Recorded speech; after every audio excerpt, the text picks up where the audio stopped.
tell stories that would hopefully inspire you, guide you, and cause you to look at your life experiences differently. I am your host, Aisha, and today I am very, very excited for my very, very, very, very first guest.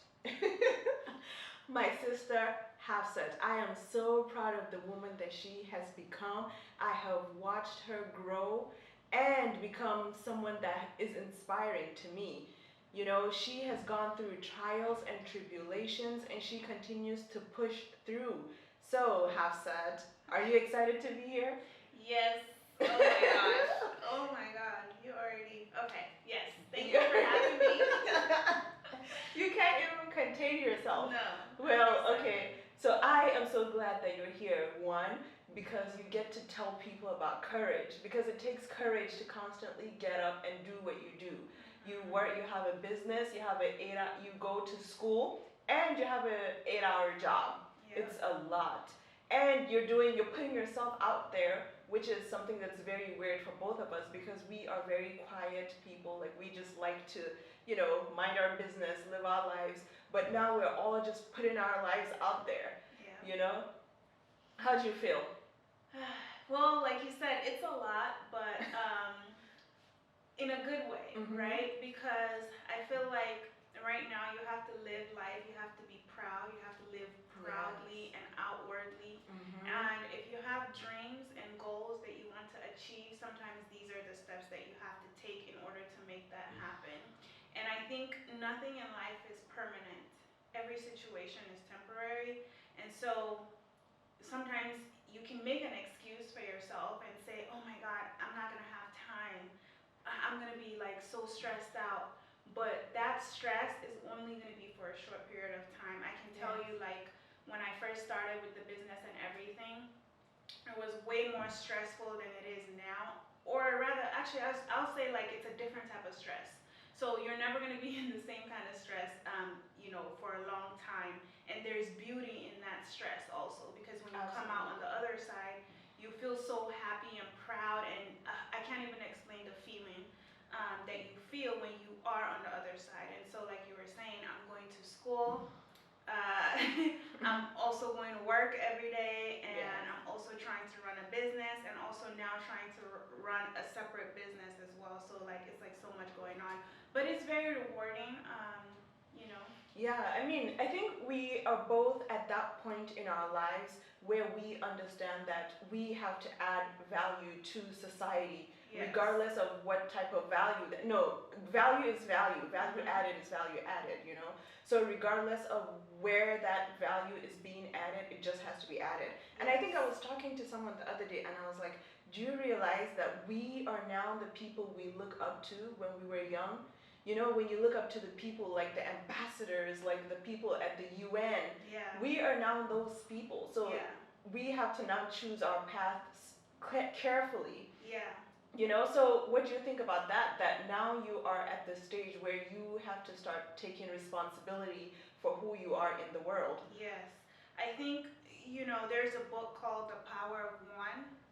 When I was in the Army, there was an officer that, brought that up to us, because a lot of times people feel like where they are in their lives, they cannot make an impact. But it really only takes one to make a change.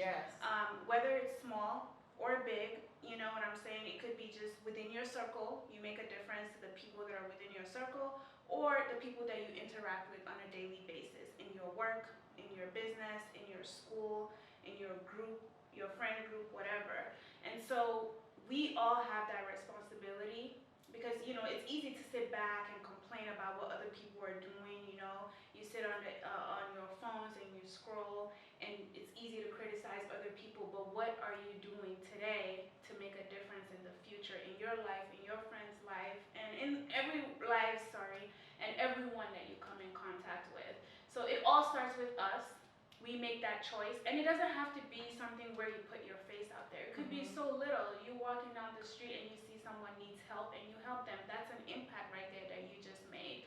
Or the story that we saw, about the young man who kind of changed his life around, and the only reason he was able to change his life around was because of one decision that his probation officer made. And that basically completely turned his life around. Had she made a different decision, he would not be where he is today. So, absolutely. This is why, like, on this channel, I keep telling people to think for themselves, because it's important. The way people interact with each other has to be different.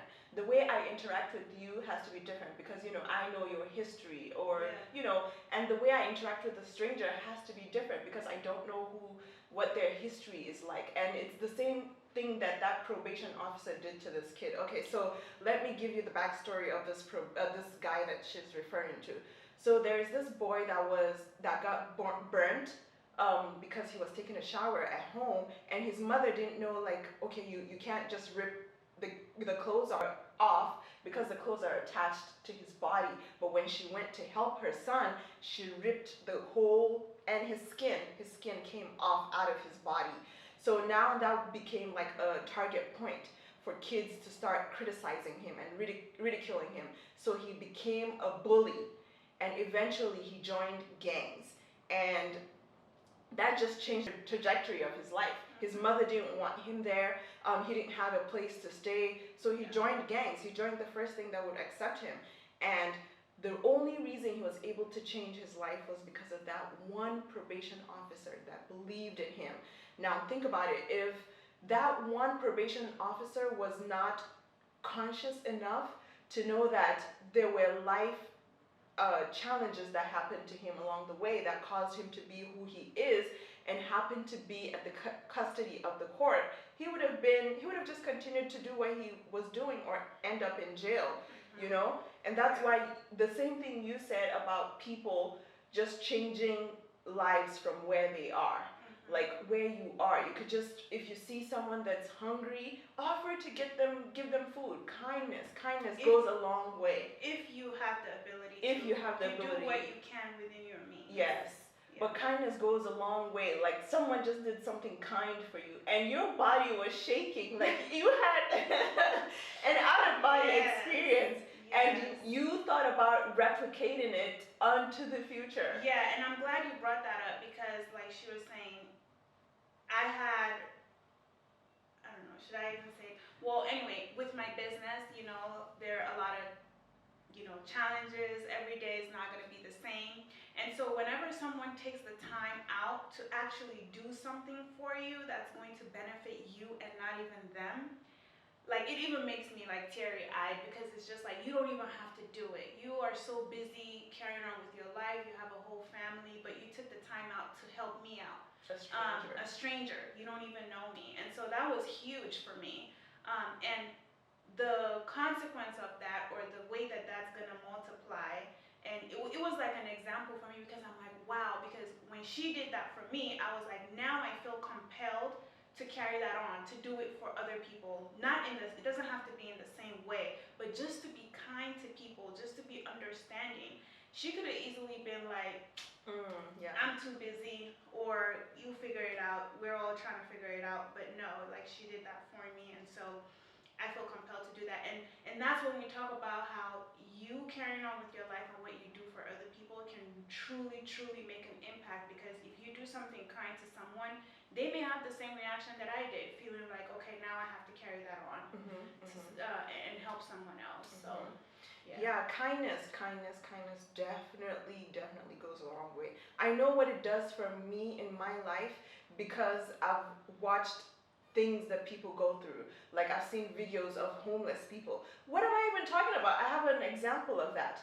So when I first moved from Arizona to San Diego, I did not know anybody. I was staying in an apartment building. Yeah. And it was time for me to move, so I was packing all my stuff. Listen, you guys, I was living in a high-rise, okay?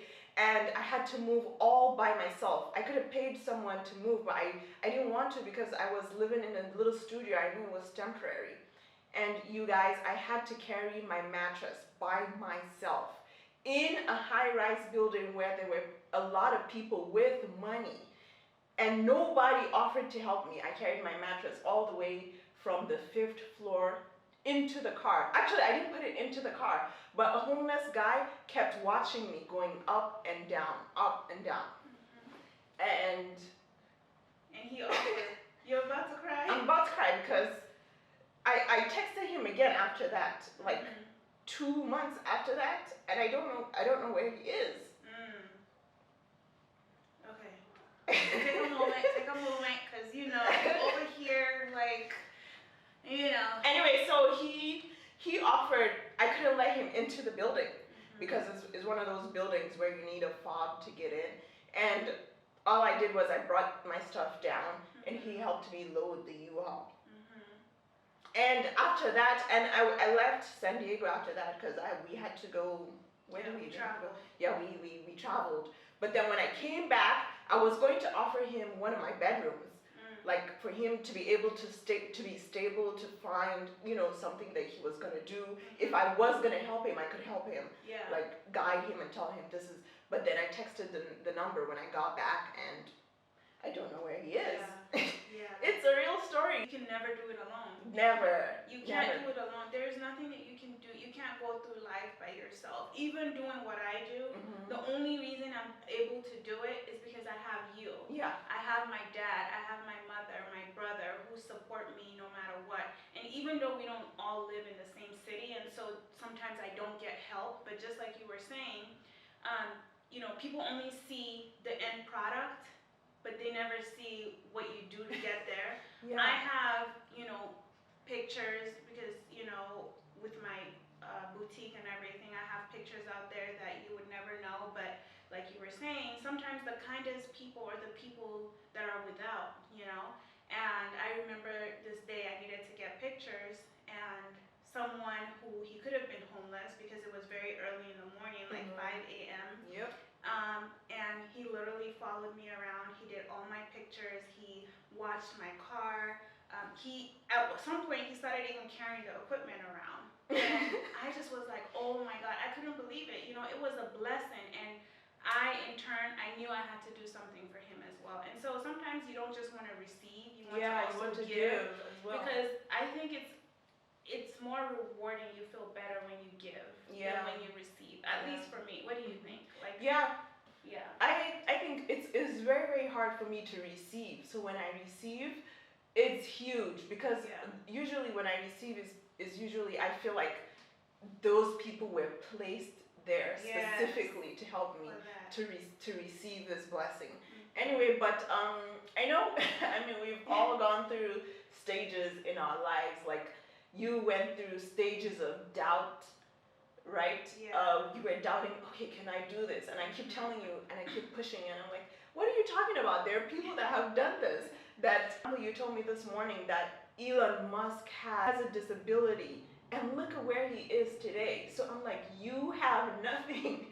There is nothing wrong with you. Holding me back. And well, like pushing. even him, I don't think that is anything wrong with him because whatever disabilities can be a blessing also. Like, because he found a way to make that work. I think for me in the beginning, and again, this is something that I think a lot of people experience is self-doubt. Oh yes. But everything you need is literally within you. Like I remember in the beginning, I would like panic. I would pay people to do things, and then finally I was like, you know what? I feel like I can do this. And it's so important because like wherever you want to get to in life, whether you want to be a manager or you want to be, I don't know, like an athlete or whatever, you have to start from the ground up. And what that does is when you ultimately get to that level that you're trying to get to, you've experienced every part of that business. So for example, for me, because I do everything in my business, now if I was to hire someone, I can guide that person, I can train that person because it's a role that I have done. I've done every role that you possibly can so far. And so, it's all a process and you can do it. Like the things that I never would have thought that I could do, and now it's just like it takes me, quick minutes to do things that I struggled with. I remember staying up all night trying to design my website. It would take me so long because I would have to research it, look it up on Google, and do all these things. And now it has become a habit. And these are good things. These are good skills to have, Yeah. I think that's why, for me, when I face challenges in life, I just back down. I don't back down fully, but I You step back. Yeah, I step back and I slow down, and I'm like, okay, I have to learn while I'm in this challenge. I have to learn while I'm in this challenge because it's going to come in handy. Yeah. You remember? So the story that I told you about moving my whole mattress, I actually learned that you can fold your mattress. You can fold your mattress and then tie it down. Yeah. And then put it on. What is the name of that thing? What, the dolly? Yeah, the dolly. Oh my god. And then so drag it. You didn't even put it on a dolly? No, I dragged it outside. I dragged it outside the room. But isn't it interesting that so for some reason I'm like, man, I didn't have to learn it this way. Why did I have to find out this way? You know what I'm saying? I just want to know the easy way quick. Yeah. You know? Yeah. The box spring for the mattress could not be folded. Yeah, so, that part you have to carry. But yeah, no, that one I pushed. Because I mean, when you think about it, the mattress came folded. That's why a lot of times, and no, it did not off topic, but okay. So I was gonna say this is off topic, but a lot of times when you get something, just watch how it's done before, so that if you ever have to move again, you just copy what they did. Put it back how it came. Yeah, but this is great. Anyway, so I was talking about your courage. I know. Did you like any of the podcasts so far? Of course. Actually, I was gonna say that in the beginning because I'm so happy and so proud of you for doing this podcast, because now everybody else in the world can hear what I have to hear every day. But it's a good thing. It's perfect for me to have that in my corner. Someone that's always encouraging, someone that has this kind of spiritual mindset where nothing is impossible in your eyes. Not in my eyes. And so when you have someone that truly believes that anything can happen, it's a positive. So I'm really proud of you for opening up and for other people to be able to hear you. But also, as relating to the podcast, if I've heard it, of course I've listened to every single episode. When I'm cleaning, it's in the background, because it's positive messaging, and so it's great. My favorite episode though is the Ace of Diamonds. Yes, Acres of Diamonds. Oh, Acres of Diamonds. Yes, I love that story too. Yeah. Because you know why I love. Wait, why'd you love it? No, tell me why you love it. You're gonna take what I No, okay. I love it because, again, it's exactly what we're talking about, and I can personalize it just to say sometimes you're always going outside of yourself searching for something because you feel like it has to be over there. It's over there. The validation is over there. Whatever it is that you're looking for, peace, friendship, whatever. But it's right here. It's right here where you are. Yeah. And when you put it in that context, it's just an amazing story. In his case, it was a physical thing that he had to go farm for, and I can see why you would think where you are, those things don't exist, and you have to go to a farm to go, mine and see if you can, find your luck. But at the same time, maybe he could have started at home. Yeah. So that's why I like the story, because it applies. Yeah, it applies to everything. So for me, when I heard the story is still my favorite. Yeah. It is still my favorite. I know some people like he misunderstood her story because it is like communication. But for me, the Acres of Diamonds is my favorite, and the reason why is because if something is meant for you, it's meant for you. Yes. So guys, you have to bring me back. I don't know. I think this is the first and done. Okay? No, why? Because you have a lot of stories. We have to cut this down to 3 minutes. 3? Okay, well, we'll do longer. Okay. Thank you guys for joining us. It has been such a pleasure to have my sister here. I hope that maybe next time when we're together, she'll come on the channel and give us some of her gems. This is why I started this channel. I want us to be able to hear other people's stories so we know that we're not alone in this life. We are all good people, and we could be bad people as well. We just want to tune in on those goodness so we can affect the people around us and leave this world a better place for the generations to come. And for us